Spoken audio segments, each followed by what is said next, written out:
Рейнджер национального парка возле Дар-эс-Салама по имени Майкл однажды заметил странное движение в высокой траве недалеко от деревни Нгарангора. Сначала ему показалось, что там лежит погибшее животное, но через секунду оно пошевелилось. Это был живой лев. Картина оказалась пугающей. Мощный хищник едва держался на лапах.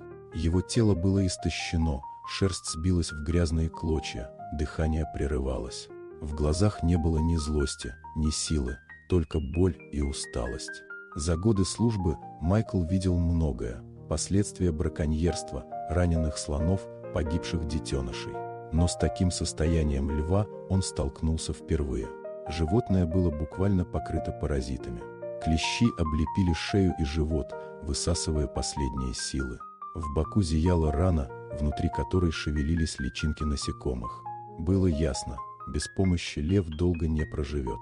Майкл нарушил инструкцию. Он достал из машины кусок мяса и осторожно положил его на землю. Лев медленно приблизился и начал есть, жадно, но слабо, словно каждое движение давалось с трудом.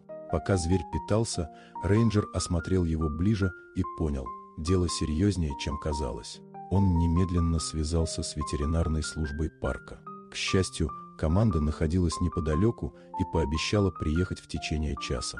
Все это время Майкл оставался рядом. Он налил воду в миску и поставил возле головы льва. Тот с усилием сделал несколько глотков, и это вселило надежду. Когда прибыли специалисты, они усыпили животное и начали осмотр. Главный ветеринар, доктор Сара, обнаружила глубокую рану от пули под лопаткой. Стало ясно, лев пострадал от браконьеров, сумел сбежать, но ослаб из-за ранения и инфекции. Рентген показал, что пуля все еще находилась внутри. Операция длилась почти 2 часа.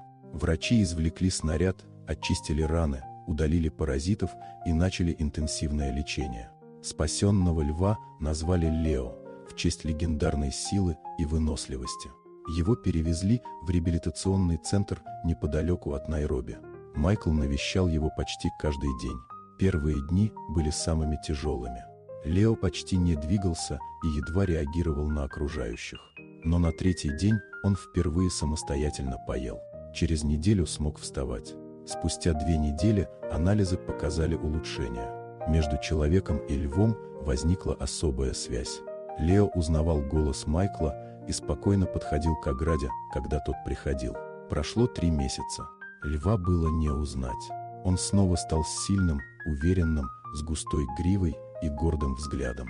Через полгода специалисты решили, что он готов вернуться в дикую природу. Для выпуска выбрали удаленный район парка возле Аруши, где не было доминирующего самца. Когда клетку открыли, Лео не убежал сразу. Он медленно вышел, огляделся и посмотрел на Майкла. В этом взгляде не было страха, только спокойствие и признание.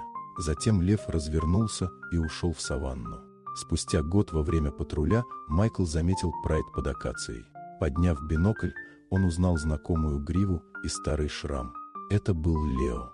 Рядом с ним лежали 2 львицы, а неподалеку играли подросшие львята.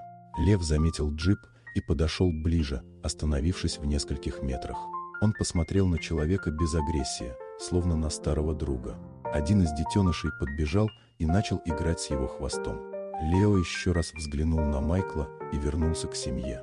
В тот момент рейнджер понял, все было не зря. Эта история стала для него доказательством того, что даже один человек способен изменить чью-то судьбу, если в нем есть сострадание и решимость. А где-то в бескрайней саванне бывший умирающий лев теперь уверенно охранял свою территорию и учил новое поколение жить свободно. И в этом была его самая большая победа.